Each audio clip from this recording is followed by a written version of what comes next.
What's going on, ladies and gentlemen? And welcome to a beautiful Wednesday morning from Twin Cities Orthopedics Performance Center in Eagan, Minnesota. This is the 9 to noon radio show, and this is the first day of joint practices between the Minnesota Vikings and the Baltimore Ravens, and 9 to noon is here for it. 9 to noon is here for it. This is your official home for Joint Practice Radio. Now it begins right at the conclusion of the show, but yours truly will stick around for practice. We'll be back here tomorrow, and we undoubtedly will have some takes as to what happens against football immortality is here. Somebody with legit HOF qualifications and ascension in quarterback Lamar Jackson for the Baltimore Ravens. But first, let's do a covenant catch-up with a dedicated member of this radio show and also somebody who's quite kind. He is Minnesota Timberwolves head coach Chris Finch, and he joins us now. Chris attended Minnesota Vikings training camp Monday. But, Chris, what's going on there? How you doing? Hey, I'm great, PA. How about yourself? Right on, man. Beautiful day in Eagan. You were here Monday after a Saturday game, and you kind of caught a slow, methodical class on the grass day. And I guess you just couldn't make it to a training camp for one of these joint practices against the Ravens, which begin today. Right, brother? Well, there's still time. I might pop out. I'm here all week, so that's great. Pretty exciting to see those guys come into town. Yeah, I'm, well, if you have Freeman, contact the right people, and you get here by noon for the first joint or tomorrow, I'm on the exclusive Vikings Radio Network perch, which is adjacent to that friends and family tent where you watch Monday. So you're more than welcome to stop by here and watch some practice because, you've done it so long in the NBA when you come across something unique like joint practices before a regular season, especially against like a physical team like Baltimore, and Lamar Jackson's going to be here running around and throwing, when you can find unique, it's pretty cool, isn't it? Oh, for sure, yeah. I mean, it's impressive. Like, I was just talking to Kevin after practice. It's such a well-organized and well-orchestrated event. You have to be when you have near 100 players out there and 25 coaches. But it's like a symphony. Just the way that they move from thing to thing, they get so much accomplished. It's fun to watch, and I like to go see other sports do their thing just as much, if not maybe more so, than watching other people practice basketball, because I think you find like creative elements that you can try to bring across to your own sport and how you might practice or prepare or things that you might do that you kind of just, look at it a little differently. Yeah, if you do come today or tomorrow, the 11-on-11 component, I mean, it's really cool when you get Kyler in the first offense against Roquan Smith in the first Ravens defense, or maybe Lamar and his group against Brian Flores' group. Now that's great, but they shift a lot of players in and out. As a head coach and somebody, with a trained eye when it comes to the world of sports, at these joint practices, what I think you really would love, and they happen right in front of us here on the perch, is when, like, the Ravens offensive lineman goes against the Vikings defensive lineman and edge rushers in one-on-one drills, or like when the corners for each team go against the wide receivers and tight ends for each team. The one-on-one battles are fantastic, man. Yeah, I can imagine. I mean, it's really hard to replicate in practice, game speed and game reps. But of course you bring in an outside opponent and you're going against their first unit. You got a chance to try to do that. So I can imagine it's a great litmus test to see where everybody stands, particularly when in the preseason, you spend a lot of time evaluating the middle to the bottom of the roster. And, you need to see those guys going against the best that people can give them. Big time. Yeah, that's perfectly laid out. Hey, with the NBA, has the NBA ever considered joint practices up to preseason, like small gyms you can sell seats? I mean, I think it might crush, you know what I mean? Yeah, it's an interesting one. I was thinking about it as we opened the show here and you were talking about it. I'm not sure. I'm probably, there's been a lot of I would say in the history of the NBA, there probably has been some. I don't think at the time they were sanctioned. Now, a lot of rules and regulations about what you can and can't do when it comes to other teams. I do know, like, in preparation for summer league, sometimes teams have gotten together and done that, or at summer league, when you've got your summer league teams, and on an off day, you're going to have maybe a joint practice together. I've seen that. That's pretty cool. Mm-hmm. But never with the main guys. Yeah, if you had like 3 to 5 days of a joint practice, I guess you'd probably select the Blazers so you can get after a lifetime great friend of yours, Micah Nori, right? Well, the good thing about it, if you do have a great working relationship with the other coach, or you trade off things that you want to work, for, like, hey, we want to work a lot against, trapping Ant, and can you do that for a while for us? And then you reciprocate, and you do things like that it really can be targeted in your approach if you have a good relationship with somebody. I don't know if when you were here Monday, or like, if you thought about it a lick, like the Vikings compared to your team in the off season, but it's, and I've chatted about this a little bit 9 to noon. In my opinion, your team and the one you watched Monday, the Vikings, you guys have had some similar off-season traits, and I have some examples. Do you see it that way in any way? Oh. I've never really thought about it, PA, so I'm interested to hear what you have to say. But I do know that they have had a lot of volatility at the quarterback position, which, I think Kevin's done a remarkable job, and their whole staff has done a remarkable job of navigating that. And we know how important that position is. Right. We've had similar issues in and around the point guard. As Mike Conley, it was incredible for us, but, he just got to the end of his run, and, so, I see some parallels there, and what you expect of a young point guard, like what we expected of Rob Dillingham was probably too much and unfair given where we were, given where he was at the time and what we needed and what he needed. Maybe there's some parallels there to JJ as he, continues to try to find himself. But larger than that, I haven't given it much thought. Yeah, well, hear this. Tell me what you think. I mean, okay, so you guys have LaMelo Ball. All right, and the Vikings now have Kyler Murray, one of the better mobile quarterbacks in the vein of Mike Vick, in the last 20 years of the NFL, plus he can throw a little.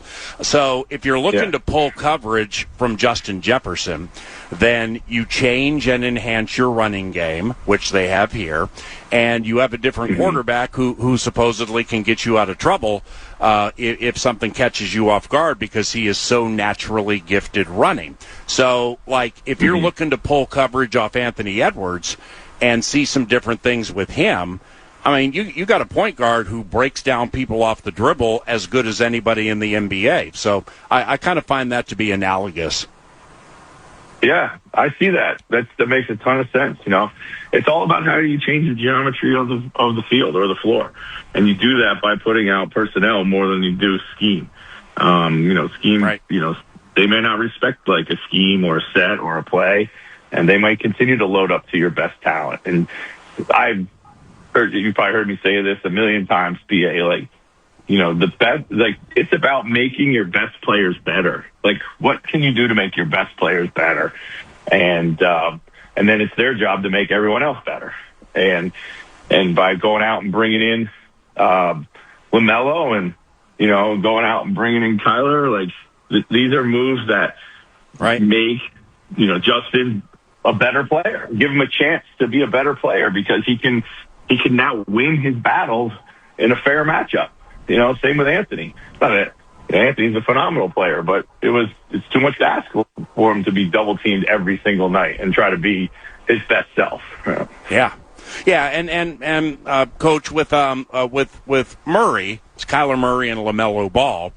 There are those out there who say this, but if there are some who are like, all right, Kyler and LaMelo with where they've been, if you think they're all shine, well, this is going to give them an opportunity to change the narrative, to kind of like create a new slate with the people they have around them. Know what I mean? For sure. No doubt about it. Both of them will have, come to the market, with kind of something to prove, right, in a different environment, making no judgments on where that both of them came from. But there was a lot of turnover for years when, early in their career. Now they get kind of a settled environment where they're on the precipice of trying to win big. And they've done a little bit of winning in their career too.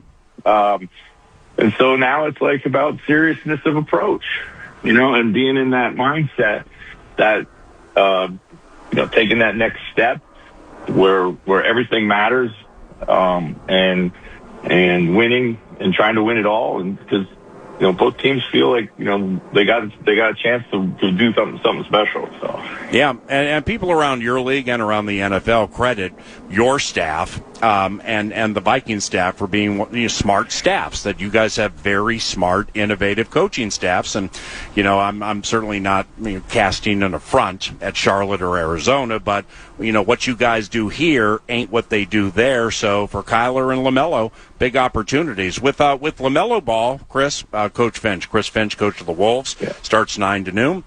Do you feel you acquired LaMelo Ball at the best time of his career? I mean, the perfect time to get him. Undoubtedly. He's had, he came off of, their best season, and that turnaround that they had over the last 2/3 of the season was sparked largely by his phenomenal play and, making all of his teammates better and staying healthy, and finally being in an environment where, they've done a good job down there. The new regime that's come in over the last couple of years has done a really good job of turning that organization around, kind of drafting the right guys with the right mentality. So I think he's now, been a part of all that and been at the center of it all. All these guys, whenever they get traded or, the team doesn't want them in some capacity, like if they're any way of a competitor, they come to you with a chip on their shoulder, which is exactly how you want them. So we love that about him too. And we also feel like he's been in the league enough. He knows the league, that we've been able to assess, his fit alongside of what we already have. We've seen the good, we've seen the bad, and we feel real comfortable with both. Yeah, his LaMelo's ball handling skills they're just otherworldly, especially in claustrophobic situations. I mean, you quick twitch might not remember all the point guards in the history of this team, but I mean, LaMelo might be the best ball handler this side of Steph Marbury in the history of this team. I mean, Steph was also quite good at exiting, getting himself out of tight quarters. But LaMelo's ball handling, when fans start seeing that in regular season games, what are they going to see? Yeah, I mean, what's incredible about his ball handling is the ball handling is, for being so tall, he has such great command of the ball. And you're right, he can go into traffic and he's not at risk of having it taken. But what he can do so well and so quick is he can transfer, the creative ball handling to a pass. Kyrie's an incredible ball handler, probably the best in the league, and he does a great job being able to transfer that handle to a shot attempt, and his finishing is absolutely elite. So it's kind of like the control that they have all the way throughout. And it's LaMelo's passing that really, really excites me. His size, his passing, his ball handling, it makes it really hard to put two on him. And if they put two on him, then then there's obviously one less to guard. They're not going to be able to double him and double Anthony at the same time or on the floor at the same time. And then one thing you forget about LaMelo is he can really score it. He can really score it. Like, he can score it from all ranges. I think with him offensively, he's got to clean up some of his shot selection. And we've been talking to him about that. And, I think he's got confidence in making every single shot that when he's out there. And which is a good thing. And he can make a ton. He can make deep threes. He can, make the floater, the mid-range stuff. Like, usually when he gets in and around the paint, he's looking to kick and find people, but he can really score the ball. So he's triple threat. Yep. Yeah, it's and that's why I said about 5-10 minutes ago that I truly believe some of the off-season maneuvers and approaches by the Vikings and the Timberwolves are analogous in that if they run the ball the way they think they're going to run the ball, and with what I've seen at training camp or non-media like walkthrough situations, you can't double and triple team Jefferson. You just can't, because you got to add a guy to two guys to help with that running game. And same with you with Anthony and pulling coverage off him, because LaMelo, like you said, triple threat, and he also hits the threes. What with your squad in totality, what led the guys to going to France? Rudy and Anthony. It was great. I mean, Rudy spends a good part of his summer there. He's been playing for the national team this year, which I'm pretty excited about. He does that. He's really committed. But he was there, and he's wanted to try to get guys over there for a number of summers, and in part some guys have gone across. But then Anthony, after all the roster moves of this summer, just felt that this urgency to try to, we got a lot of new parts and pieces and young players who are going to have to continue to step up, and we just felt it was good to get everyone together. And Rudy was happy to host everyone and did a great job of organizing, the gym and the hotels and all the things that needed to happen. So, real organic. That's the best way. And guys had a great time, and sweet. They're been back now about a week, or they've gone where they've gone, and talked to a bunch of them, and they really, really enjoyed it. So, couple of quickies to close here for Finchy, Chris Finch, head coach of the Minnesota Timberwolves. We'll chat closer to the season, a little more in depth about the team, but just some things I've been wondering since we last chatted.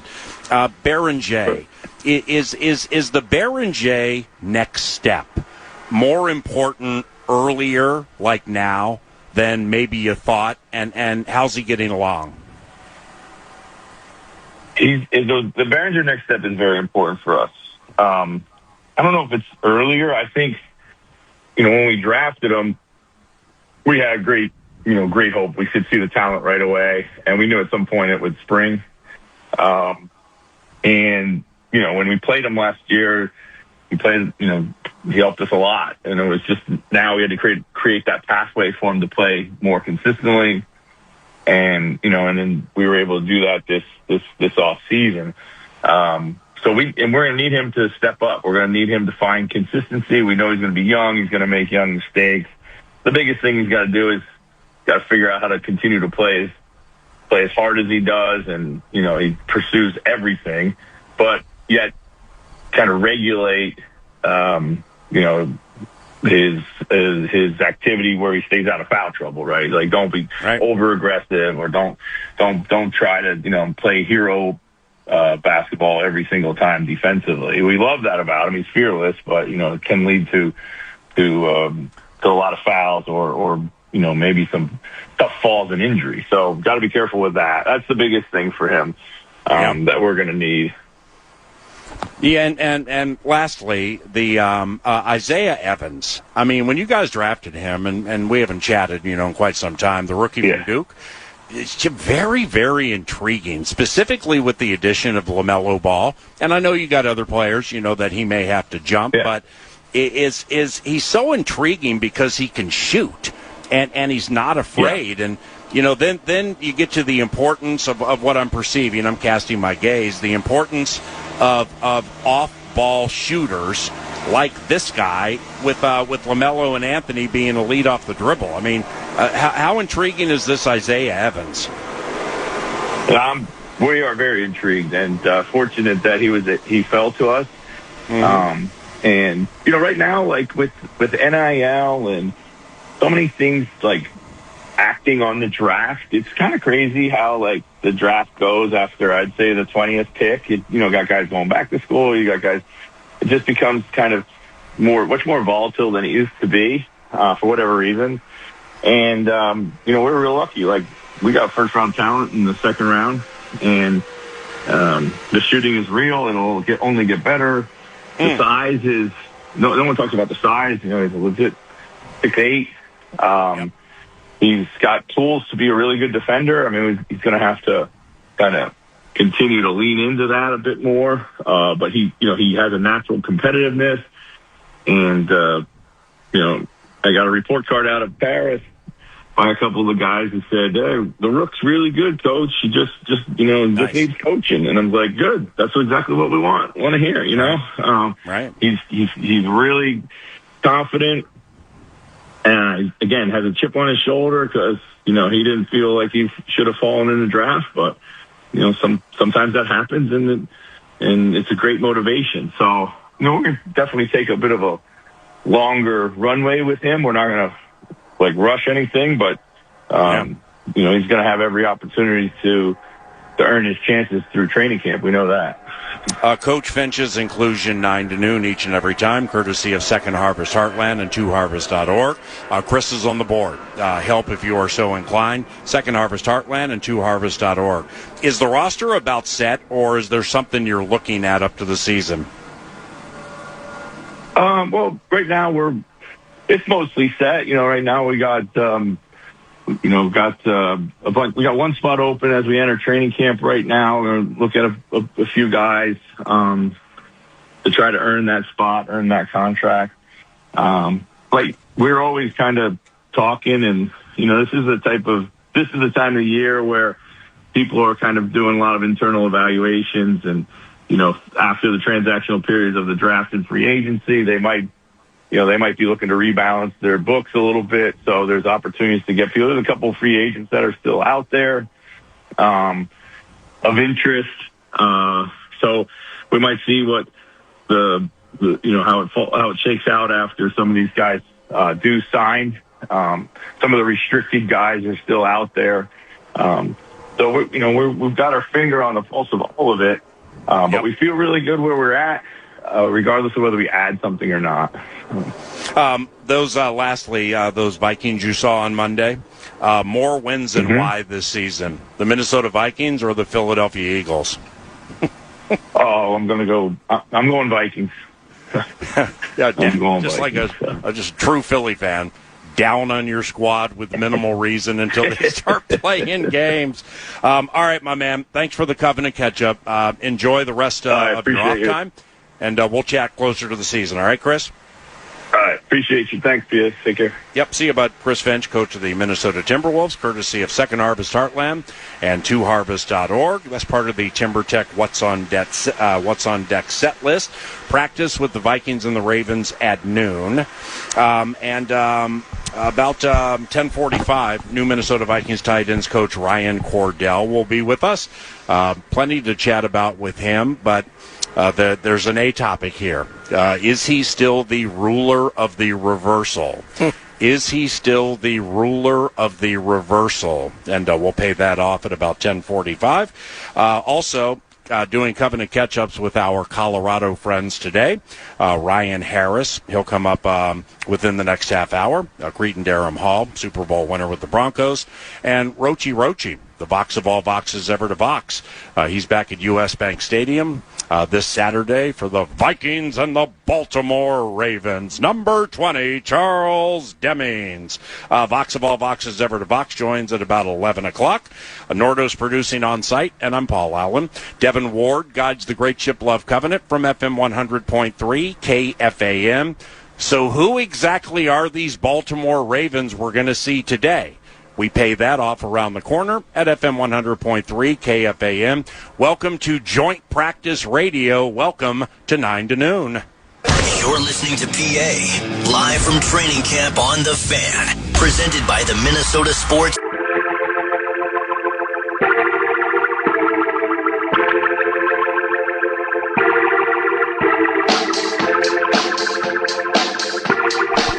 All right, welcome back to Twin Cities Orthopedics Performance Center.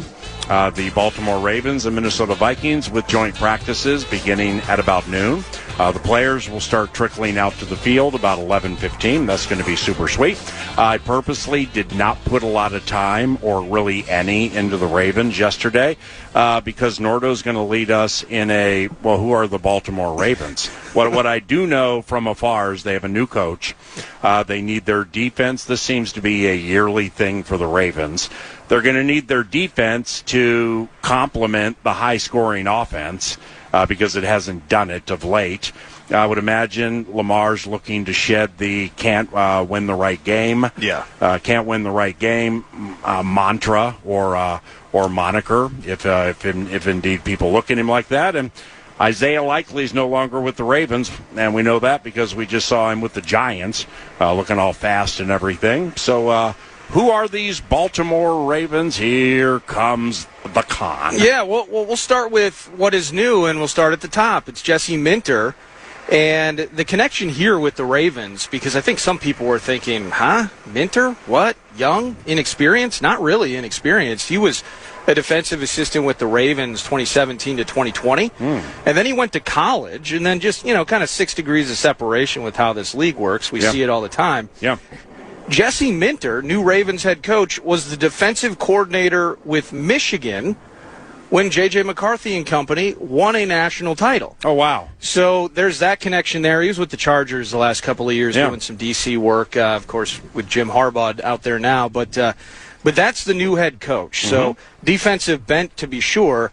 I'm excited to see Trey Hendrickson. Remember the Max Crosby kerfuffle with the physical? Right. We got him signed, and then maybe there's this thing that we don't like, and then everyone's thinking to themselves, the Ravens 100% got back-channeled with Hendrickson's company in Cincinnati and backed their way out of there, and they've been trying to get out of that mess ever since, but Hendrickson's on the team. And so we're going to get to see some really cool players here over the next couple of days. Yeah, Trey's super tall. He's more of an angular, like he's built like Jared Allen, maybe even a little taller. Jared wasn't the biggest guy in the world, but he could get around you with a bevy of moves. Same with Hendrickson. Yeah, and cool career he's had, too. I remember when he was with the Saints, and it was just like, oh, my goodness. Who is the, just kind of hard hat and lunch pail type of guy. Gets paid by Cincy, and is like, wow, did they overpay for that? And he's done nothing but become a star ever since.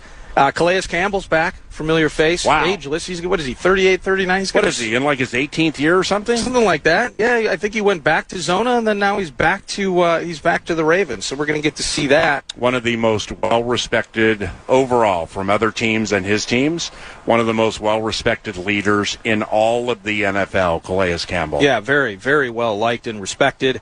We're going to get to see Zion Young. So going back to the draft time, and we were thinking, Most recent draft. What are some ways that we could bolster this team? And if they went pass rusher, would you be mad? And hey, if Reuben Bain started to drop too far, what would you do at pick 18? Zion's an edge. Zion's an edge. He was with Sparty. He was with Michigan State, and then he finished up at Missouri, where he had 6.5 sacks, 16.5 TFL last year. He went in the second round. Yeah, we talked about him a fair amount up to the draft, didn't we? Absolutely, we did. And so, the theme of this, when you see what is new, well, what's going to be new for them in 2026?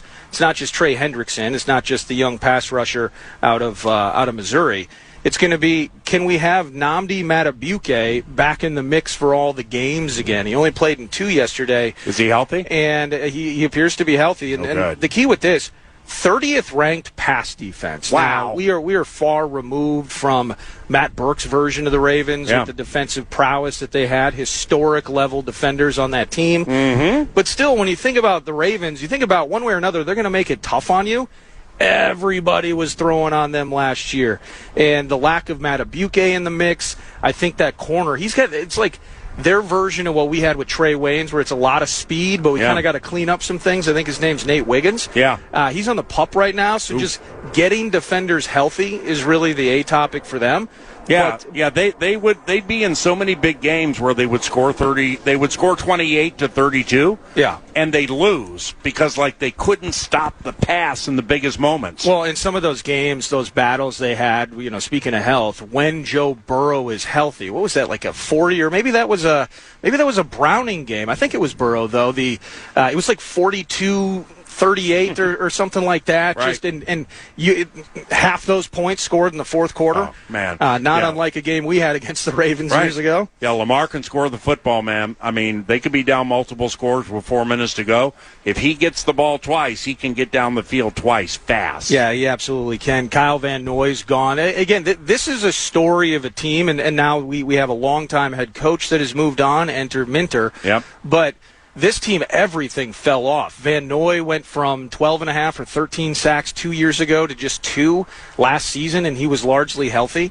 So the defensive side of things, I'm excited to see. The biggest guy on the property today might be a gentleman by the name of C.J. Okoye. Wow. He is via the International Pathway Program. He did play in 13 games last year for the Ravens. Mm-hmm. He was discovered by O.C. Umenyiora, the old Giants defensive lineman, in a camp in Africa. He's 6'6", 370 pounds. Wow, so he probably didn't play any football until recently. Probably not until, the last 5-6 years, maybe at the most. He's 24 years old. Okay, and O.C. Umenyiora is based in London, and he does a lot of American football work for Sky Sports. Yeah. And he's really, really developed a great identity over there. I didn't know it branched out to, unearthing monster defensive tackles from abroad. That's really cool. Now, it's important to note, no relation to Christian Okoye. Yep. But he is a fellow Nigerian. And that's what Umenyiora has been doing. They have NFL camps in Africa, the same way that international soccer teams might have camps or facilities in Africa to develop and identify talent. All this is to say, I can't wait to see Lamar today. Yeah, me too. We're going to get to see Lamar. Yeah. And one thing I was going to bring it up during Vikes Bites a little bit. We'll get into exactly how we think this unfolds, how physical it'll be, the nuts and bolts of it before we actually see it at noon. Mm-hmm. Derrick Henry, man. Derrick Henry, and in these joints, maybe there'll be specific pass blocking situations, a lot of positional 1v1s and such. Yep. But does there appear to be a more imposing figure in the NFL? I just talked about a 370-pound man in Okoye. Yeah. But Derrick Henry, with the speed and the $1 million a year that he spends on his body, and how upright he runs, the fact that he's bigger than probably 85% of middle linebackers in the NFL. Yeah. He is sized like a fullback. Yep. He can run like the fastest tight end in the league. He's built like the biggest tight end in the league. And we're going to get to see that right in front of us the next 2 days. Yeah, now the Tennessee Titans were here recently, and we saw Derrick Henry with the Titans. Now, and he is an imposing figure. Yeah. And watching him in joints with that team was entertaining. Watching him last year with the Ravens when they came to U.S. Bank Stadium and beat the Vikings in a close game, watching him run behind fullback Patrick Ricard, it was like 550, 570 pounds of beef coming right at you in a straight eye. Because Ricard now with the Giants, I mean, he's a massive fullback. And Derrick Henry, Derrick has to weigh somewhere in the neighborhood of 250, 265. That was imposing. And then you have Lamar. And see, I'm glad you brought up Lamar Jackson, because that's really where my mind has gone the last day and change. Just the pleasure of seeing somebody who may be en route to the Hall of Fame, and they're a quarterback. And well, isn't it's not just that he's. I mean, seeing Tom Brady up close, you kind of I gravitate this way, and I think you do too. When something is so different than everything, even the great stuff. Yep. When something is so vastly different than what we've seen, I think that creates kind of this urge and this yearning to see it in person. Yeah. And Lamar is certainly unlike what we normally see, even the great stuff. And when I go down the road of some of the best running quarterbacks in the last 20 years, well, I'll generally mention Mike Vick, RG3, and Kyler Murray. And I don't put Lamar in that conversation, even though he is an elite runner, simply because of the way he's built. I mean, Lamar's one of the great runners in the history of the NFL. But they've really, really had to work on his passing game, where Vic, RG3, and Kyler Murray, it just some things clicked with them a little earlier from the passing standpoint. But Lamar, unlike Kyler, unlike RG3, Mike Vick was a little bigger on the sturdier side, but not like Lamar. He wants to take you on. Yeah. He wants to get an open field, find a safety, or find a cornerback and kill you. I think he has slowly gotten better at the running with reckless abandon, maybe similar to the way that you've talked about Kyler Murray and, quote unquote, making business decisions. I can never remember Lamar Jackson running and sliding. Well, that part. Just think about that. Think about like Kyler slides, Vic slid, RG3 slides. Yeah. Wentz eventually, who's big, he's got some sneaky run to him, started sliding because he was getting beaten up too much, including in the year that he got messed up at the LA Coliseum against the Rams. Down at the goal line, he takes on a bunch of big Rams to get in the end zone and rips up his ACL. Well, Lamar, I just don't recall Lamar seeing two people coming at him and sliding. You don't see it often. You know what I'm saying? He's good at the dive. Yeah. But even I was when we were going to do this segment, and it's good just to know more about the team in front of us. It takes me back to that game last year because a lot of people, it's 9-8. Why'd you guys even try to win the final 5 games? You just lost draft position. But you look at getting Devin Duvernay after you take the lead in that final Bears game. Yeah. People should just go back, and this is, maybe you shouldn't, but you go back and just remember that game. Right out of the gates, defense forces a 3-and-out. We get Jalen Naylor for 62 yards. Aaron Jones opens up the scoring. We're up 10-3 at some point. The defense, our defense, Flo's group, forced Tyler Loop to kick 3 field goals inside the 15 freaking yard line. Wow. And in the end, we lose that game. JJ, I forget who the late touchdown was to bring it within 1 score. We're driving with the chance to win. This freaking defense, my goodness, how good is Flo's group. but we're going to get to see those guys battling today. It's awesome. Yep, and we'll be back tomorrow with a full report on some things that transpired today. We have a couple of friends of the radio shows and friends of ours off the radio based in Colorado. So we're going to do a couple Colorado Covenant catch-ups today. And the first is with Ryan Harris, formerly of Cretin-Derham Hall, also Notre Dame, and he won a Super Bowl with Denver. Ryan Harris will join us next, and that'll take place at FM 100.3 KFAN. Our all Super Bowl champion with the Denver Broncos and elite football mind joins us now. Ryan, Paul Allen, how you been? I heard you from Broncos camp yesterday. Good job as usual, man. Thank you, brother. It's always an honor to get on the line with my mentor, the great Paul Allen, who I remember seeing at the Minnesota State Fair way back in the day.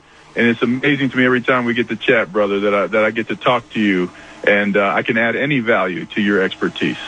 Likewise, brother. With me, that probably was 2 chins and a full head of black hair ago. But when I heard you yesterday, for both of us, man, and you were bringing up some stuff with Bo Nix, and then Sean Payton related stuff, and it kind of got me over the hump on an opinion because I think Denver goes to the Super Bowl this year and represents the AFC, and here's why.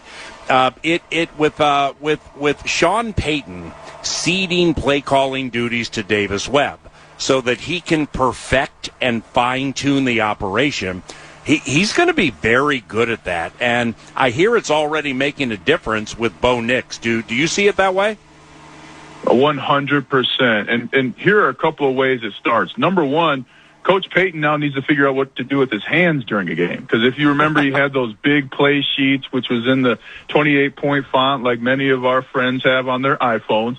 But then I called the preseason games for the Broncos, and it was in the third quarter. The defense was on a long drive, and he walked down the field, took a timeout. And that's something that he could do because he could see in the game, okay, we have our 2s and 3s in. It's a long drive. I'm going to take a timeout here and give these guys the coaching points to see if we can evaluate them in this situation in the red zone. I don't think he does that if he's worrying about what the next 3 plays he wants to call is. So you add those 2 points and the fact that Davis Webb, the new offensive coordinator for the Broncos, is a former player, and you know this, PA, every player will tell you, give me as many former players as coaches as possible.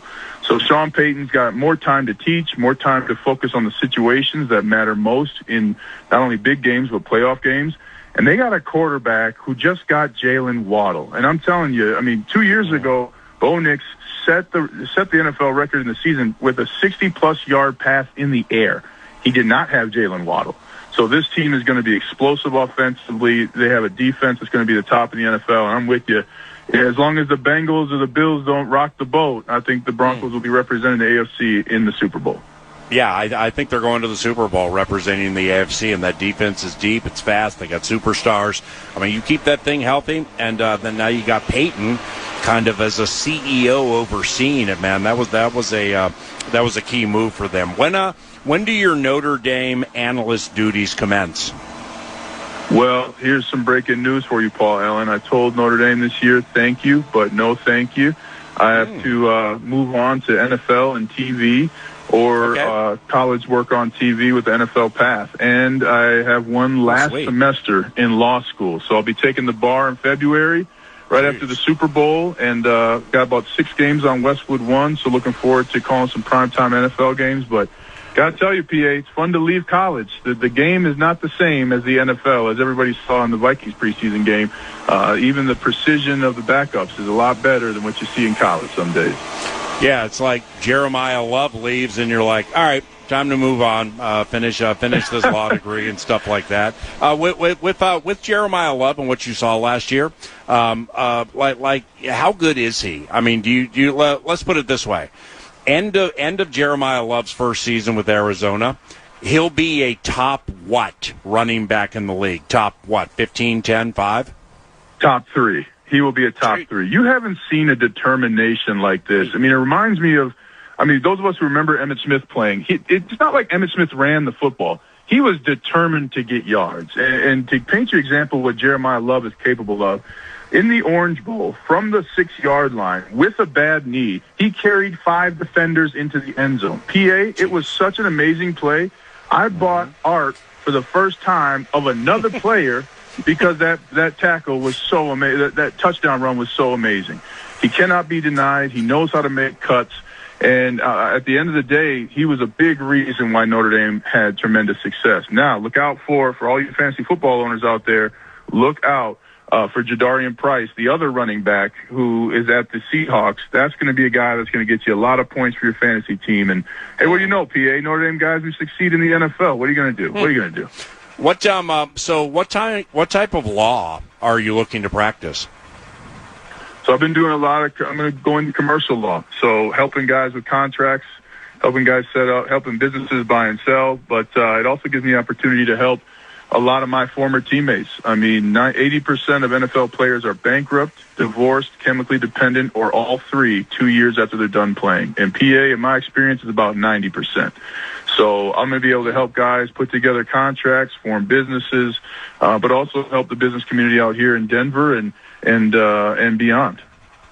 Good for you, man. This is Ryan Harris, Minnesotan, Cretin-Derham Hall, Notre Dame, Super Bowl champion with the Denver Broncos, doing a covenant catch-up. Couple of quickies to close.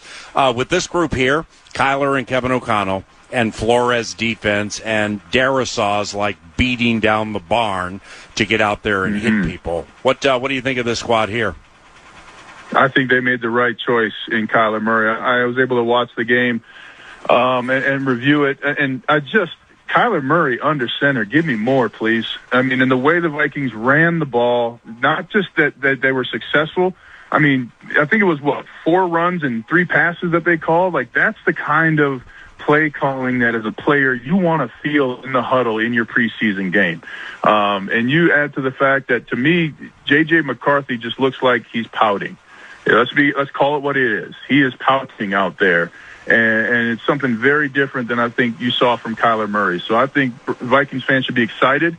But I do want to tell you, PA, it looks like they're going to be winning those games 17-14. Like, if they're going to run the ball like that, which I love, and it's a great way to win in the NFL, it's not going to be the 35-21. It's not going to be those kind of high scores because you're taking so much time off the clock.